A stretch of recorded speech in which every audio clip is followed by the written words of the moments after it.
باہر چین میں خاندان کے بڑے بیٹھے تھے جہاں دادا سائی اونچی آواز میں حکم صادر کر رہے تھے۔ جنید عالم کا دل تیزی سے دھڑک رہا تھا۔ یہ نکاح ہونا ہی ہے، کوئی بحث نہیں ہوگی۔ دادا کی آواز میں وہی سختی تھی جو ہمیشہ رہتی تھی۔ دادا سائی یہ غلط ہے، جنید نے بمشکل کہا تھا۔ غلط یا صحیح کچھ نہیں ہوتا، خاندان کی عزت سب سے اوپر ہے۔ اگر غنہ کی شادی باہر کی گئی تو اس کے حصے کی جائیداد بھی باہر چلی جائے گی۔ تم کیا چاہتے ہو؟ کل کو کوئی غیر آ کر ہماری حویلی میں اپنے قدم جمائے۔ دادا کی نظر اس پر جمی ہوئی تھی۔ جنید کے ہاتھ مٹھیوں میں بند ہو گئے تھے۔ وہ مشکل اپنی آواز قابو میں رکھے کھڑا تھا۔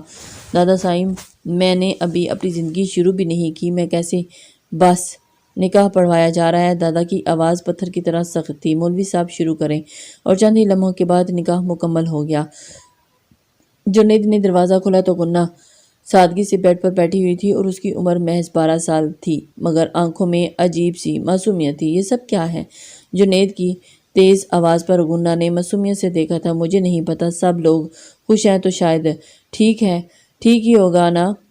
یہ ٹھیک نہیں ہے، یہ زبردستی ہے۔ جنید کا ضبط جواب دے چکا تھا۔ اور پھر تم ابھی بچی ہو اور یہ سب کیا تماشا ہے؟ گنہ نے کچھ نہ سمجھتے ہوئے نے والے انداز میں جنید کی طرف دیکھا تھا۔ پر تائی کہہ رہی تھی کہ تم اب میرے شوہر ہو۔ جنید کا سر گھوم گیا تھا۔ اس نے دیوار پر زور سے مکہ مارا تھا۔ خبردار، خبردار یہ لفظ دوبارہ مت کہنا۔ تم میرے لیے ہمیشہ میری چھوٹی بچی جیسی ہوگی، سمجھی؟ گنہ سہم گئی تھی اور آنکھوں میں آنسو تہنے لگے تھے۔ اور جنید کچھ کہنے لگا تھا مگر الفاظ اس کے حلق میں پھنس گئے تھے۔ اگلے دن جنید نے اپنا سارا سامان پیک کیا اور دادا کے کمرے میں جا پہنچا۔ میں جا رہا ہوں یہاں سے، مجھے یہاں نہیں رہنا۔ امریکہ؟ دادا سائی نے نظریں اٹھا کر اسے گھورا۔ یہاں کے معاملات آپ خود دیکھ لیجیے گا۔ یہاں کے معاملات سے بھاگ رہے ہو؟ ہاں، اگر یہاں رہ کر یہ سب دیکھنا ہے تو میں بھاگ رہا ہوں۔ دادا نے گردن موڑی تھی۔ اور چلے جاؤ، مگر یاد رکھو، جائیداد اور خاندان کی عزت اب تمہارے لیے تمہارا رشتہ یہی رہے گا۔ اور گنہ تمہاری منکوحہ ہے اور تمہیں اس کے علاوہ کسی اور کے بارے میں نہیں سوچنا۔ یہ بات اپنے دل میں بٹھا کے جانا۔ جنید ایک لمحے کے لیے کچھ سوچا، پھر خاموشی سے باہر نکل گیا تھا۔ رات کے پہر گنہ دروازے پر کھڑی تھی۔ جونی بھائی، آپ چاہ رہے ہیں؟ جنید کا دل ایک لمحے کے لیے کانپا تھا اور وہ کچھ نہیں بولا تھا۔ گنہ نے اس کی جانب سسکاری لی تھی۔ میرے برتھ ڈے بھی تو ہے نا آج؟ بابا کے بعد آپ ہی تو میرے ساتھ میرے سب کچھ ہیں۔ آپ بھی جا رہے ہیں؟ جنید نے مڑ کر دیکھا تھا تو چھوٹی سی گنہ کی آنکھوں میں آنسو اور امید لیے کھڑی تھی، اور اس کا دل چاہا تھا کہ سب کچھ بھول کر اسے اپنے ساتھ لگا لے اور اسے تسلی دے، مگر پھر اس کے اندر کا بغاوتی جنید جاگ اٹھا تھا۔ کل ہی تو تائی نے کہا تھا کہ تمہارا نکاح جنید سے ہو رہا ہے اور نکاح کے بعد وہ تمہارا شوہر ہے اور تمہارا سب سے بڑھ کر اپنا ہوگا، اور آج اسے چھوڑ کر جا رہا تھا۔ ماں باپ کی موت کے بعد اس نے جس کو اپنا مانا تھا وہ اسے اب تنہا چھوڑ کر جا رہا تھا۔ یہ سوچ کر ہی اس کی آنکھیں نم ہو گئی تھی، دکھ کی شدت سے بڑی، اور وہ بے ساختہ جا کر جنید کے سینے سے لپٹ گئی تھی۔ آپ جا رہے ہیں؟ پلیز مجھے چھوڑ کر مت جائیے۔ جنید کو ایسا لگا تھا کہ جیسے پورے جسم سے لاکھوں والٹ بجلی کے کرنٹ ایک ساتھ دوڑ گئے ہیں۔ وہ اس کے نکاح میں تھی، لیکن وہ بھی ابھی تک اس کے ساتھ کوئی تعلق قائم کرنے کے لیے تیار نہیں تھا، کیونکہ ابھی وہ بہت چھوٹی تھی، اور اس کا لمس، اس کا نرم و ملائم جسم، اس کی روئی موٹی گلابی آنکھیں اور جنید کو بہکانے لگی تھی۔ جنید نے اپنے سینے سے لپٹی اس ننھی سی گنہ جان کو اپنے ایک جھٹکے سے خود سے اللہ دور کیا تو گنہ جیسے سہم کر رہ گئی تھی، اور اس کی معصومیت چہرے پر حیرانی اور اداسی ایک ساتھ بکھر گئی تھی۔ اس کی بڑی آنکھوں میں بے بسی تہنے لگی، جیسے کوئی ایسا شخص جسے ایک لمحے پہلے سب کچھ دے کر اچانک ہی اس کے ہاتھ سے سب کچھ چھین لیا جائے۔ گنہ کی اس قدر حالت تھی اور اس کے ہاتھ ابھی بھی کانپ رہے تھے، شاید وہ ابھی بھی وہی لمس محسوس کر رہی تھی جو چند لمحے پہلے اسے جنید کے مضبوط حصار کے قریب لے آیا تھا، مگر جنید کے دل و دماغ میں طوفان برپا تھا اور اس کے اندر جیسے آگ جل اٹھی تھی، اور ایک ایسی آگ جو کسی بھی لمحے سے قابو سے باہر ہو سکتی تھی، مگر نہیں، وہ ایسا نہیں کر سکتا تھا۔ وہ خود کو اس نکاح کے رشتے میں جکڑا ہوا محسوس کرتا تھا، لیکن وہ جانتا تھا کہ گنہ کے لیے یہ سب کچھ ایک بے معنی بندھن سے زیادہ کچھ نہیں۔ وہ ابھی بھی اپنے معصوم ذہن میں اسے اپنا بھائی سمجھ رہی تھی۔ اس کے لیے یہ محض ایک جذباتی لمحہ تھا جس میں وہ اپنی محرومیوں کو شدت سے مجبور ہو کر لپٹ گئی تھی، لیکن جنید کے لیے یہ سب کچھ مختلف تھا۔ وہ ایک جوان مرد تھا، اس کے دل میں جذبات کا سمندر موجود تھا اور اس کے ذہن کے احساسات کی آندیاں چل رہی تھی، اور سب سے بڑھ کر خود سے جنگ لڑ رہا تھا، اور آنکھوں میں سوال تھے، درد تھا، دکھ تھا، مگر جنید کی آنکھوں میں بے بسی تھی، غصہ تھا، اور ایک عجیب سی بے قراری تھی جو اسے مزید وہاں رکنے نہیں دے رہی تھی۔ وہ جانتا تھا کہ اگر مزید ایک لمحہ بھی یہاں رکا کھڑا رہا تو شاید اپنی ہی کمزوری کا شکار ہو جائے، اور وہ ایک ایسے بندھن قبول کر لے گا جسے وہ کبھی بھی اپنانا نہیں چاہتا تھا، اور اسی وجہ سے اس نے وہاں سے جانے کا سوچ لیا تھا۔ وہ جانتا تھا کہ اس کی زندگی کے فیصلے اس کے اختیار میں نہیں تھے، لیکن کم سے کم وہ خود پر قابو تو پا سکتا تھا، اور اگر یہی سوچ کر تو اس نے گناہ کو گھورتے ہوئے غصیلی آواز میں کہا تھا، اسی وقت میرے کمرے سے نکلو اور اپنے کمرے میں چلی جاؤ۔ وہ جان بوجھ کر سختی سے بولا تھا تاکہ گناہ کو یہ احساس ہو کہ اس کا اس پر کوئی حق نہیں کہ وہ یوں اس کے قریب آئے۔ وہ اس کی زندگی میں کسی خاص حیثیت کی حامل نہیں ہے کہ وہ اس کے جانے پر آنسو بہائے، مگر وہ نہیں جانتا تھا کہ یہ جملہ گناہ کے دل میں چابک کی طرح لگا تھا، اور اس نے ایک دم اپنی آنکھوں میں موجود آنسوؤں کو تھاما تھا اور پونچھ ڈالے تھے، جیسے وہ خود کو مضبوط کرنے کی ناکام کوشش کر رہی ہو، لیکن اس پر چھائی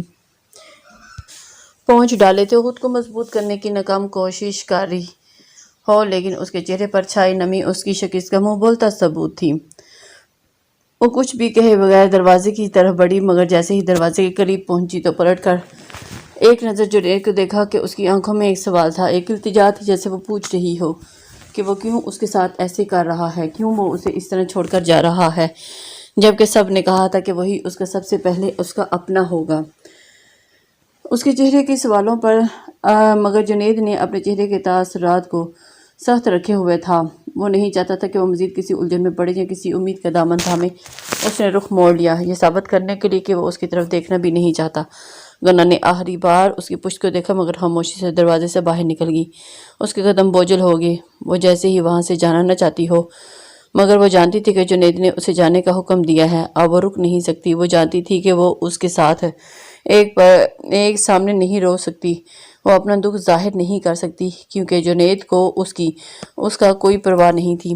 وہ اپنے کمرے میں پہنچی تو بیڈ پر بیٹھتے ہی آنکھوں سے آنسو نکلنے لگے تھے۔ وہ کتنی دیر خود کو مضبوط بنانے کی کوشش کرتی رہی، لیکن انتھک کوشش کے باوجود وہ خود کو اس میں مضبوط نہ رہ سکی، مگر اب اس کی ہمت جواب دے گئی تھی۔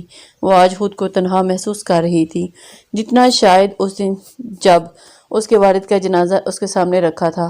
آج وہ دوبارہ یتیم ہو گئی تھی، کیونکہ جسے سب نے اس کا سب سے اپنا کہا تھا وہی اسے تنہا چھوڑ کر جا رہا تھا۔ اسے اپنے ہونے کا یا نہ ہونے کی کوئی پرواہ نہیں تھی۔ وہ بالکل ویسے ہی جا رہا تھا جیسے کہ اس کے لیے کچھ معنی نہیں رکھتا، جبکہ گناہ کے لیے یہ سب کچھ ایک بھیانک خواب کی طرح کا تھا، ٹوٹے جیسا تھا، اور ایک ایسا خواب جو اس نے دیکھا تو نہیں تھا، مگر پھر بھی جسے سب نے ایک حقیقت بنا کر پیش کیا تھا۔ آج وہ حقیقت بن کر اس کے سامنے آیا تو ریزہ ریزہ ہو رہی تھی۔ وہ نہیں جانتی تھی کہ اس کے بعد کیا ہوگا، لیکن وہ اتنا ضرور جانتی تھی کہ آج کے بعد وہ کسی پر اتنا یقین نہیں کرے گی، کیونکہ جسے وہ اپنا سب کچھ مان بیٹھی تھی وہ اس کا کچھ بھی نہیں تھا۔ وہ ہمیشہ کے لیے جا رہا تھا، اور گناہ کو پہلی بار زندگی کی تلخی کا احساس ہو رہا تھا۔ جنید اپنے بیگ کی زپ بند کر رہا تھا، اور اس کی نظریں بے چین تھیں،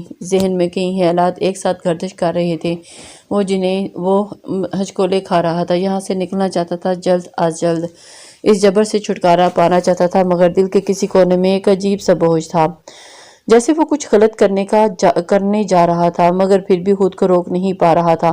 اسی لمحے دروازے پر ہلکی سی دستک ہوئی تھی، اور اگلے ہی لمحے دروازہ آہستہ سے کھلا اور دوبارہ 12 سالہ گناہ اندر داخل ہوئی۔ وہ ہمیشہ کی طرح سادہ سفید لباس میں ملبوس تھی، اور اس کے نازک چہرے پر ایک انجانی سی اداسی تھی، آنکھوں میں بے بسی کا ایک الگ ہی انداز تھا، سایہ سا ٹھہر رہا تھا۔ جنید نے ایک نظر اس پر ڈالی اور پھر نظریں پھیر لیں، جیسے دیکھنا ہی نہ چاہتا ہو۔ وہ خود کو کسی آزمائش میں نہیں ڈالنا چاہتا تھا، مگر گناہ قدموں میں جھجک تھی، جیسے ہی وہ کچھ کہنا چاہتی ہو، مگر الفاظ نہیں مل رہے تھے۔ وہ کچھ لمحے یوں ہی کھڑی رہی، پھر آہستہ آہستہ